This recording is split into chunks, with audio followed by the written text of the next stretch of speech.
নমস্কার বন্ধুরা, আশা করি সবাই ভালো আছেন। খুবই উপকারী, দেখতে থাকুন। শালগমের তরকারি বানানোর জন্য 2 চামচ ঘি দিয়েছি। ঘিয়ের মধ্যে তেজপাতা, শুকনো লঙ্কা এবং 5 ফোড়ন দিলাম। এটি খুব সাধারণভাবেই বানানো যায় এবং ভীষণই এটি শীতকালের সবজি।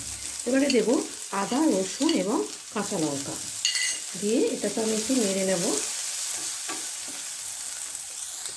লবণ দিয়ে দেবো এবং একটু হলুদ দিয়ে দেবো। টমেটো দিলাম। এটি মাংসের মতো রান্না করা যায়।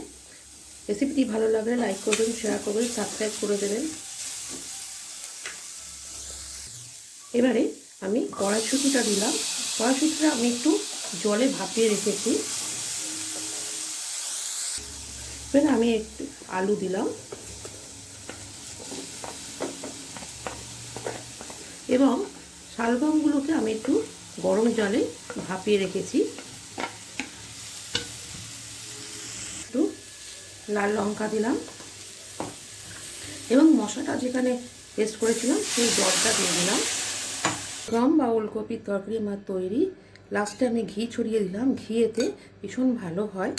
2 চামচ থেকে 3 চামচ ঘি দিলাম এবং গরম মশলা।